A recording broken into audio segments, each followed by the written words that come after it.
मैं इमरान खान हूं। नाजरीन, बहुत बड़ी डेवलपमेंट है और जिसका सबको इंतजार था वो सिलसिला हो गया। ईरान और अमेरिका के बीच में मुआहदा तय पा गया। मैं बड़ी अहम चीजें आपको बताऊंगा। डोनाल्ड ट्रंप का एक स्टेटमेंट है, इसराइल ने आखिरी मौके तक कोशिश की कि कुछ भी करके मुआहदा ना हो सके। उसकी वजह यह है कि इसराइल के लिए यहां पे जीतने के लिए कुछ भी नहीं है। जितने टारगेट इन्होंने रखे थे वो अचीव नहीं किए जा सके, जिसकी वजह से एक फ्रस्ट्रेशन है। सबसे पहले तो आप देख लें डोनाल्ड ट्रंप ने इसको अनाउंस कैसे किया है। डोनाल्ड ट्रंप ने इसके बारे में क्या कहा, किस तरीके से उसने अनाउंस किया, ये देखिए। डोनाल्ड ट्रंप ने कहा कि सबको मुबारक हो, ईरान के साथ मुआहदा तय हो गया। और डोनाल्ड ट्रंप ने ऐलान किया कि अमेरिका और ईरान के दरमियान मुआहदा मुकम्मल हो गया है, जिसे उन्होंने खित्ते में अमन और इस्तेहकाम की जानिब एक तारीखी पेशरफ्त करार दिया है। उन्होंने जो सोशल मीडिया उनका अपना है, ट्रुथ सोशल, उस पर अपना एक पैगाम जारी किया और उन्होंने कहा इस्लामिक रिपब्लिक ऑफ ईरान के साथ डील मुकम्मल हो गई है, सबको बहुत बहुत मुबारक हो। आपने हुर्मुज़ को तमाम तजारती और बैनुल अक़वामी जहाज़ों के लिए जुमे को मुआहदे पर दस्तखत होने के बाद खोलने की इजाजत दे दी गई है, जबकि ईरान के खिलाफ अमरीकी बहरी नाकाबंदी भी फौरी तौर पर खत्म करने की मंजूरी दी जा चुकी है। ट्रंप ने कहा कि तेल की तरसील बहाल होने का वक्त आ गया है और दुनिया भर के जहाज अपनी मामूल की सरगर्मियां दोबारा शुरू कर सकते हैं। ये तो है डोनाल्ड ट्रंप का स्टेटमेंट। एक स्टेटमेंट जो है बहुत इंपॉर्टेंट, वो ईरानी सदर का भी है। ईरानी सदर ने ये दावा किया कि अमेरिका से बातचीत की मंजूरी नेशनल सिक्योरिटी काउंसिल ने दी है। यानी ये ऐसा नहीं है कि डायरेक्टली चंद लोगों ने यह फैसला कर लिया, बल्कि कौमी मफादात का तहफ़्फ़ुज़ इसमें रखा गया है। ईरान की बुनियादी तरजीहात जो हैं उनको सामने रखा गया है और सुप्रीम लीडर की हतमी मंजूरी से ही ये पेशरफ्त हुई है। ये ईरान के सदर मसूद पशकियान ने ये स्टेटमेंट दिया है। अब ये तो हो गया ईरान का स्टेटमेंट। अब जरा देख लेते हैं कि जो ऑफिशियल स्टेटमेंट आया है ईरान की सिक्योरिटी काउंसिल की जानिब से वो क्या है। सेक्रेटेरिएट आला कौमी सलामती काउंसिल जो ईरान की है, उन्होंने ईरानी अवाम के नाम एक पैगाम जारी किया। उस पैगाम में उन्होंने कहा कि इस्लामी जमहूरिया ईरान ने अपने शहीद रहनुमा की क़यादत में अमरीकी सहूनी दुश्मन पर अपनी बर्तरी को मुकम्मल कर दिया है और इस्लामी जमहूरिया के रहबर मुअज़्ज़म जो इस वक्त हैं मुश्तबा खामनाई, उनके बारे में उन्होंने कहा उनके इक़दाम तमाम अवाम की हमायत और इस्लाम के मुजाहिदीन की अनथक कोशिशों के तहत कई महीनों पर मुहित मुज़ाकरात के एक मुश्किल और शदीद दौर के बाद और आला कौमी सलामती काउंसिल की करारदाद की बुनियाद पर जंग के खात्मे के लिए मुज़ाकरात पर याददाश्त का मतन, यानी हम ये जो मफाहमत की याददाश्त है या जो उसको आप वो कहते हैं एमओयू, उसका मतन जो है वो 14 जून की शाम ईरान और अमेरिका के दरमियान इस्लामाबाद मुज़ाकरात में फाइनल कर लिया गया है। फिर उन्होंने कहा जी लबनान समेत तमाम महाजों पर जंग बंद हो जाएगी, फौजी कार्रवाइयां आज रात से फौरी तौर पर और मुस्तकिल तौर पर खत्म हो जाएंगी। ईरान के खिलाफ बहरी नाकाबंदी फौरी तौर पर और मुकम्मल तौर पर जो है वो खत्म कर दी जाएगी। और 19 जून को वो कह रहे हैं जी कि इस मफाहमत की याददाश्त पर दस्तखत की बाकायदा तकरीब होगी जो कि स्विट्जरलैंड के अंदर होगी और हतमी मुआहदे के लिए मुज़ाकरात उस वक्त तक मुलतवी रहेंगे जब तक दूसरा फरीक याददाश्त मफाहमत के मुताबिक अपनी जिम्मेदारियों को पूरा नहीं कर देता। इस्लामी जमहूरिया ईरान, इस्लामी जमहूरिया पाकिस्तान और कतर की हुकूमतों की कोशिशों को सराहता है। कतर ने इसमें काफी कोशिश की, पाकिस्तान ने इसमें काफी कोशिश की, पाकिस्तान के वजीर आजम ने इसका अनाउंसमेंट भी किया था। अब इसराइल ने ना इसको खराब करने की कोशिश की। हुआ यह कि इसराइल की जानिब से बैरूत के मुदाफाती इलाके जाहिया के अंदर एक अटैक किया गया और इस हमले के बाद जो है वो ईरान की जानिब से बड़ा सख्त रद्द-ए-अमल आया और उन्होंने कहा जी इस तरह तो मुज़ाकरात नहीं हो सकते, इससे तो हालात खराब हो जाएंगे और ईरान ने इसराइल के ऊपर हमला करने की तैयारी शुरू कर दी। लेकिन उसके बाद डोनाल्ड ट्रंप ने आखिरी लम्हात में ईरान से दरखास्त की कि वो हमला ना करे और डोनाल्ड ट्रंप ने बाकायदा इसके ऊपर एक स्टेटमेंट भी जारी किया। यानी जो डोनाल्ड ट्रंप का अपना ट्वीट है, पहले वो आप देख लें। आज सुबह बैरूत पर हमला नहीं होना चाहिए था, खासतौर पर एक ऐसे खास दिन जब हम ईरान के साथ अमन मुआहदे के बहुत करीब हैं। इसराइल को खतरात के खिलाफ अपना दिफा करने का हक है, लेकिन जिस हमले का वो जवाब दे रहा था वो बहुत मामूली और बेमानी था, कोई भी जख्मी या हलाक नहीं हुआ और इसे इस अहम अमल में खलल नहीं डालना चाहिए था। हम एक ऐसे मुआहदे के बहुत करीब हैं जो खित्ते में अमन लाएगा, बशमूल लबनान और तमाम फरीकैन को अब पीछे हट जाना चाहिए। इसराइल की तरफ से लबनान में कहीं भी मजीद हमले नहीं होने चाहिए, लेकिन किसी दूसरे फरीक को जिसमें हिजबुल्लाह भी शामिल है उनकी तरफ से भी इसराइल के खिलाफ मजीद हमले नहीं होने चाहिए। यह एक तवील और खूबसूरत अमन की शुरुआत हो सकती है आइए इसे बर्बाद ना करें और इस मामले पर तवज्जो देने के लिए आपका शुक्रिया डोनाल्ड ट्रंप। डोनाल्ड ट्रंप ने इसराइल का चैनल 12 है उसको एक इंटरव्यू दिया। बराक रावेद ने वहां पे डोनाल्ड ट्रंप के हवाले से जो चीजें छापी वो मैं आपको बताता हूं। उन्होंने नेतन्याहू को एक पैगाम भेजा है जिसमें उन्होंने कहा है कि वो बैरूत पर इसराइल के हमले से शदीद नाखुश हैं। उनका कहना था कि यह हमला ईरान मुआहदे पर मुतवक्का दस्तखतों से कुछ ही देर पहले किया गया है जो नामुनासिब है। ट्रंप ने कहा कि नेतन्याहू ने यह हमला क्यों किया। हिजबुल्लाह ने फायरिंग की लेकिन वो किसी सुनसान और बेआबाद जगह पे लगी, कोई भी जख्मी नहीं हुआ। फिर नेतन्याहू को यह बदबख्ताना हमला क्यों करना पड़ा, वो भी बैरूत में। इस बात ने मुझे शदीद गुस्सा दिलाया है। ट्रंप ने कहा कि उन्हें एक फोन कॉल मौसूल हुई जिसमें कहा गया कि इसराइल बैरूत पर हमला कर रहा है और यह इस वक्त से 1 घंटा पहले हुआ जब हम मुआहदे पर दस्तखत करने वाले थे। उन्होंने मजीद कहा कि मुझे यकीन नहीं आ रहा कि ऐसा हो रहा है, यह बहुत बुरा हुआ है। ट्रंप ने कहा कि नेतन्याहू ने बिल्कुल भी अकल और समझदारी का मुजाहरा नहीं किया और उन्होंने नेतन्याहू पर वादे कर दिया कि वो इस इकदाम से शदीद नाखुश हैं। ट्रंप का कहना था कि वो अब भी यही मानते हैं कि ईरान मुआहदा इसराइल के लिए अच्छा है क्योंकि ईरान के पास फिर जौहरी हथियार नहीं होंगे और अगर उसके पास हुए जौहरी हथियार तो फिर इसराइल के लिए बहुत मुश्किलात पैदा हो जाएंगी। फिर साथ ही उन्होंने कहा जी कि ईरान के अफसुदा यूरेनियम के जखीरे को भी खत्म कर दिया जाएगा, चीजें काफी बेहतर हो जाएंगी और इस पर दस्तखत हो जाएंगे। मेरे ख्याल में दस्तखत आज ही हो जाएंगे। तो ये डोनाल्ड ट्रंप ने वहां पे इंटरव्यू दिया था।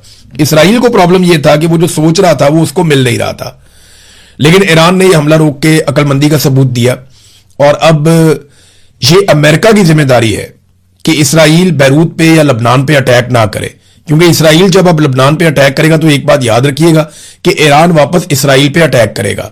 यानी मैं आपको यह बताता हूं कि जो दिफाई मुआहदा हुआ है वो अमेरिका और ईरान के बीच में हुआ है, यानी ये दो मुमालिक एक दूसरे पे अटैक नहीं करेंगे। लेकिन अगर इसराइल अटैक करता है लबनान पे तो ईरान फिर इसराइल पे अटैक करता है तो अमेरिका बीच में नहीं आ सकता। इसराइल के लिए मुश्किलात बढ़ेंगी। अमेरिका आएगा तो सही बीच में, लेकिन फिलहाल फौरी तौर पे अब अमेरिका एक नई जंग में नहीं जा सकता। अमेरिका ने इस जंग में हासिल क्या किया, यह है सबसे बड़ा सवाल। तो मैं आपको सबसे पहले डोनाल्ड ट्रंप का एक स्टेटमेंट बताता हूं जो उसने जंग के पहले दिन दिया था। डोनाल्ड ट्रंप ने ईरानी अवाम से मुखातिब होते हुए कहा था कि जब हम अपना काम खत्म कर लेंगे, यानी ये जंग मुकम्मल कर लेंगे, तो आप अपनी हुकूमत का कंट्रोल संभाल लीजिएगा और यह संभालने के लिए आप ही की हुकूमत होगी। तो उसने ईरानी अवाम को कहा था कि हम आपका रिजीम तब्दील कर देंगे, यहां के हुक्मरानों को मार देंगे, हर चीज कंट्रोल कर लेंगे, अवाम को हुकूमत दे देंगे, अवाम वहां पे एक जमहूरी हुकूमत बना लेगी। इस किस्म की बातें डोनाल्ड ट्रंप की जानिब से की गई थी।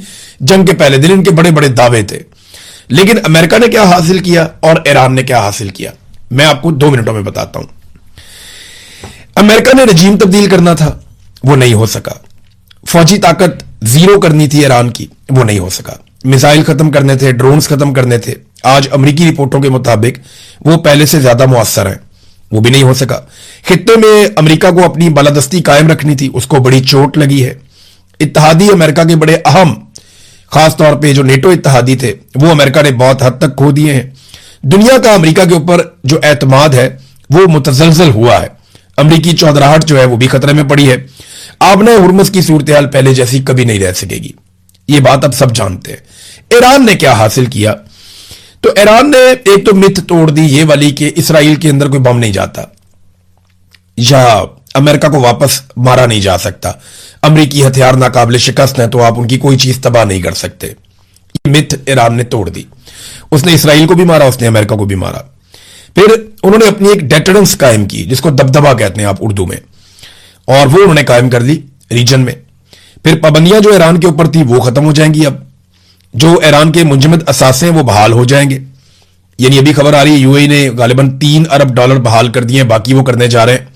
कतर और यूएई के पास ही बहुत ज्यादा पैसा है ईरान का, और $10 बिलियन हैं, बहुत ज्यादा पैसा है। तो वो पैसा अगर ईरान को मिलता है फ्यूचर में तो ईरान के तो वारे न्यारे हो जाएंगे, उनकी तो बहुत कामयाबी है। उनकी पाबंदियों का जो खतरा है वो भी दूर हो जाएगा, हमले का खतरा वो भी दूर हो गया। फिर ईरान दुनिया के साथ तिजारत कर सकेगा। यानी अभी 4 ममालिक और हैं, बरतानिया, फ्रांस, जर्मनी और इटली। ये बहुत इंपॉर्टेंट मुल्क है। ये बरतानिया और जर्मनी तो दुनिया की टॉप इकोनॉमीज में से एक है, और फ्रांस भी टॉप 10 के अंदर है, और इटली एक बहुत बड़ी इकोनॉमी है। इसके बाद स्पेन और बाकी भी आ जाएंगे। तो ये अहम तरीन यूरोपीय ममालिक ने यह कह दिया कि अगर ईरान अपने जोहरी मामलात को बाकी ममालिक के साथ तय कर लेता है और एटमी हथियार नहीं बनाता, तो फिर ईरान के ऊपर हम भी अपनी पाबंदियां खत्म कर देंगे, यानी ये सब लोग भी ईरान के साथ तिजारत करेंगे।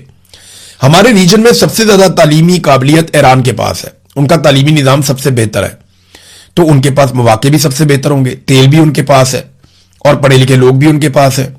तो ईरान के लिए बहुत बड़ी दुनिया के अंदर मार्केट्स खुलेंगी। बहरहाल ये उनके ऊपर पाबंदियां खत्म हो जाएंगी। और एटम बम, वैसे भी आयतुल्लाह अली खामनई का फतवा था कि एटम बम नहीं बनाना। फिर जो ईरान के अंदर रजीम इस वक्त मौजूद है उसको बड़ा फायदा हुआ, वो मजबूत हो जाएगा, मजबूत हो भी गया, उसको बहुत फायदा हुआ। हालांकि पब्लिक बहुत गुस्से में थी कि अमेरिका के साथ एक कमजोर मुआहदा ना किया जाए। चंद शिक्कों के ऊपर लोग एतराज कर रहे थे कि ये शिक्कें ठीक नहीं है, लेकिन इसके बावजूद ईरान ने इसको एक बड़ी कामयाबी करार दिया और ओवरऑल आप देखें तो अमेरिका की निस्बत ज्यादा फायदे ईरान को हुए हैं। अब नाज़रीन, मोहसिन नकवी ने एक ट्वीट करते हुए फील्ड मार्शल आसिम मुनीर का फोटो लगा दिया। उन्होंने कहा जी उसने फिर से कर दिखाया, और उसने पहले पाकिस्तान के लिए किया, अब उसने दुनिया के लिए किया। मोहसिन नकवी पाकिस्तान का वजीर दाखिला भी है और पीसीबी का चेयरमैन भी है, लेकिन आप ये देखें पाकिस्तान का वजीर दाखिला तारीफ करता है फील्ड मार्शल की, एक सरकारी ऑफिसर की, और वो वजीर आजम की तारीफ नहीं करता। यानी फील्ड मार्शल का फोटो चिपका दिया सोशल मीडिया पे और उसकी तारीफ की, लेकिन जो वजीर आजम है जिसको इमरान खान साहब ने अर्दली का खिताब दिया, उसका ना फोटो चिपकाया ना उसकी तारीफ की। ये पाकिस्तान की एक तल्ख हकीकत है जिससे हम भाग नहीं सकते। हाँ, ये बात सबको माननी पड़ेगी कि पाकिस्तान के ऊपर हुक्मरान क्योंकि मुसल्लत है इस वक्त, फील्ड मार्शल आसिम मुनीर का कंट्रोल है, शहबाज शरीफ को जाली हुक्मरान बनाया हुआ है, तो इन लोगों को मौका मिला और उन्होंने मौके से फायदा उठाया और इन्होंने इस अमन के लिए अपना किरदार अदा किया। एक्चुअली तो ये पाकिस्तान का किरदार है, पाकिस्तान की अहमियत है और पाकिस्तान की वजह से ये लोग पहचाने जाते हैं दुनिया में। लेकिन अच्छी बात यह है कि इन लोगों ने ये रोल प्ले किया, तो जितनी जिसकी बनती है उतनी तारीफ होनी चाहिए, लेकिन गेम उठाते वक्त इस बात का ख्याल रखे कि पाकिस्तान एक जमहूरी मुल्क है। चले कहने को ही है तो वजीर आजम की कम से कम फोटो लगा के उसकी तारीफ अगर वजीर दाखिला कर देता, लेकिन वजीर दाखिला ने इस मौके पर भी वजीर आजम को आईना दिखाया और यह बताया कि बॉस कौन है और अर्दली कौन है, तो फील्ड मार्शल का फोटो वहां पे उन्होंने लगा दिया। तो चले, उनका अपना अकाउंट है, वो जिसका मर्जी फोटो लगाए। अब आ जाते हैं आजाद कश्मीर में। आजाद कश्मीर में नाजरीन इस वक्त जो सूरत हाल है वो पूरी दुनिया में जो ओवरसीज कश्मीरी हैं उनके साथ जुड़ी हुई है। आज बड़े पैमाने पे लोग निकले, बरतानिया में बहुत बड़ी तादाद थी, लोगों ने बड़ा जोरदार एहतजाज किया, लोग कश्मीरियों के साथ खड़े हुए और वो एक ही बात कर रहे थे, खवातीन, मर्द, बच्चे, बुजुर्ग सब एक बात कर रहे थे कि हम दहशतगर्द नहीं हैं। उन्होंने इंग्लिश मीडिया को भी इंटरव्यू दिया, उन्होंने पाकिस्तानी मीडिया को भी इंटरव्यू दिया, उन्होंने सोशल मीडिया पे बहुत सारे उनके पैगामात वायरल हुए, तो वो एक ही बात कर रहे थे कि हम दहशतगर्द नहीं है, हम तो पाकिस्तान से प्यार करने वाले हैं, हमारी पाकिस्तान से कोई दुश्मनी या लड़ाई नहीं है, ना पाकिस्तान के इदारों से है, हम तो अपना हक मांग रहे हैं। तो हक मांगने वाले लोगों को दहशतगर्द करार ना दिया जाए। अब सिक्योरिटी फोर्सेज जो है वो ज्वाइंट अवामी एक्शन कमेटी के धरनों पर बार बार क्रैकडाउन करती है और उसमें लोग शहीद भी हो जाते हैं। कभी 2 की खबर आती है, कभी 4 की खबर आती है, कभी 8 की खबर आती है, तो बार बार लोग उसमें शहीद हो जाते हैं जब सिक्योरिटी फोर्सेज अटैक करती हैं, चाहे कोटली में हो, चाहे रावला कोट में हो, चाहे किसी और जगह पे हो, रास्ते बंद किए हुए हैं। तो लेकिन उसके बावजूद लोग दोबारा इकट्ठे हो जाते हैं। मुझे हैरत इस बात पे होती है कि सिक्योरिटी फोर्सेज क्रैकडाउन करते हैं, काफी लोग जख्मी हो जाते हैं, हर दफा दर्जनों लोग जख्मी हो जाते हैं और सिक्योरिटी फोर्सेज के लोग भी जख्मी होते हैं क्योंकि लोग आगे से रिटेलिएट करते हैं और लोग शहीद भी हो जाते हैं। लेकिन इसके बावजूद कश्मीरी हार नहीं मानते, वो दोबारा इकट्ठे हो जाते हैं, वो फिर मैदान लगा लेते हैं। अब तो खवातीन भी बीच में आना शुरू हो गई है। तो अमली तौर पे आजाद कश्मीर में जो कारोबारी जिंदगी है वो मुजमद है, यानी फ्रीज हो गई हर चीज, इंटरनेट बंद है, ट्रांसपोर्ट और रास्ते बंद हैं, कशीदगी का खतरा लगातार बढ़ता चला जा रहा है, वो खत्म नहीं हो रहा। और सरकारी टीवी दावा कर रहे हैं कि सब कुछ नॉर्मल है, बिल्कुल वैसे ही दावा कर रहे हैं जिस तरह सरकारी टीवी कहते थे कि बांग्लादेश में सब कुछ नॉर्मल है और फिर हमने देखा कि पाकिस्तान 2 टुकड़े हो गया। तो सरकारी टीवी तो हमेशा से आपको चीजें नॉर्मल करके बताते हैं, लेकिन हालात ग्राउंड में वैसे नहीं है। जो आजाद कश्मीर से इतलात आ रही हैं, लोग डटे हुए हैं और कश्मीर में अमली तौर पे 1 हफ्ते से एक लॉकडाउन जैसी कैफियत है, ट्रांसपोर्ट बंद है, रास्ते बंद है और जो रास्ते थोड़े बहुत खुले रहने चाहिए थे वो सिक्योरिटी फोर्सेज ने खुद बंद कर दिए। ये वहां पे इस वक्त सिचुएशन है। नादरीन, एक और खबर पाकिस्तान की बदनामी का बायस बन रही है पूरी दुनिया में और आलमी मीडिया भी उसको उठा रहा है। मरियम नवाज साहबा ने ना बहुत खुली छूट दे दी सीसीडी को और उन्होंने काफी लोग कत्ल किए हैं। 2000 से ज्यादा लोग कत्ल किए जा चुके हैं। और ये सारे लोग ऐसे नहीं है जिन्हें अदालत में पेश किया गया हो या अदालत के जरिए से इंसाफ दिया गया हो। देखिए, कानूनी तरीकाकार तो यह है कि आपने किसी मुजरिम को पकड़ा या मुलजिम को पकड़ा, आप उसको लेकर गए अदालत में, आपने जुर्म साबित किया। जब जुर्म साबित हो गया तो उसके बाद अदालत उसको सजा दे दे, ये तरीकाकार है। लेकिन यहां पे हो ये रहा है कि रात को 12 बजे एक अदालत लगती है लाहौर में, और उस अदालत के अंदर ये फैसला करता है एक सरकारी ऑफिसर जो माजी में बहुत करप्ट ऑफिसर मशहूर था, बहुत बेईमानी करता रहा है, उसके केसेस भी हैं। वो ऑफिसर रात को 12 बजे उस अदालत में फैसला करता है कि ये बंदे जो हैं ये कत्ल कर दिए जाएंगे और इसको मार दो, इसको मार दो, इसको मार दो, वो फैसला कर लेता है। उसके बाद मुख्तलिफ शहरों के अंदर पुलिस मुकाबले होते हैं और सीसीडी वाले जो है वो बंदे मार देते हैं। अब ये जो एक सीसीडी है ये बंदे मारने के लिए मशहूर हो चुकी है और इनका हाथ बहुत खुल गया है। अब ये हाथ छुट हो गए और इनकी कोई बुनियादी ट्रेनिंग तो है नहीं, तो इन्होंने किया ये कि चकवाल में ऑस्ट्रेलिया से वापस आई हुई थी एक फैमिली, उनके साथ डकैती की वारदात हो रही थी, तो इन्होंने उनके ऊपर ही फायरिंग कर दी, फैमिली के ऊपर। ऐसे नॉन प्रोफेशनल लोग हैं, वो वहां से गाड़ी लेके निकले, उनके ऊपर फायरिंग कर दी। 9 साल की बच्ची है छोटी, वो इस वाकये के अंदर शहीद हो गई। गालिबन जो इंफॉर्मेशन मिली उसको 5 गोलियां लगी हैं और सरकारी गन से उसको ये 5 गोलियां मारी गई। गाड़ी को छन्नी करके रख दिया सीसीडी वालों ने। यानी बुनियादी ट्रेनिंग नहीं है, वो आइडेंटिफाई नहीं कर पा रहे कि ये डाकू है या आम शहरी है।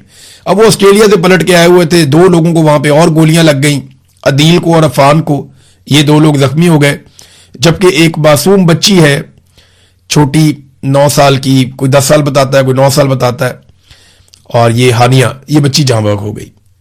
अब बच्ची वहां पे मार दी गई, शहीद हो गई। पूरी दुनिया में पाकिस्तान की बदनामी हो रही है, सीसीडी डिस्कस हो रही है, और सीसीडी ने जिस तरह कत्लेआम किया है पंजाब में, उसकी माजी में कोई मिसाल नहीं मिलती।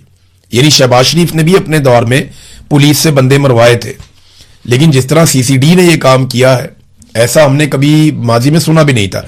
नाजरीन, पाकिस्तान तहरीक इंसाफ की जो खैबर पख्तूनख्वा की हुकूमत है वो गर्म पानियों में बेचारी, बहुत हॉट वाटर्स में है, उनके ऊपर बहुत तनकीद हो रही है और उनके ऊपर दबाव ये डाला जा रहा है पाकिस्तान तहरीक इंसाफ के ही नौजवानों की जानिब से कि आप बजट में सहूलतकारी ना करें। यानी आप बजट में अगर सहूलतकारी करेंगे मौजूदा रजीम की, तो ये इमरान खान के विजन से गद्दारी होगी।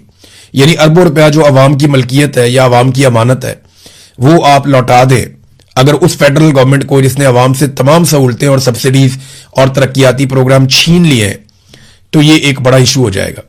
तो एक खैबर पख्तूनख्वा की जो हुकूमत है, सरकार है, और पाकिस्तान तहरीक इंसाफ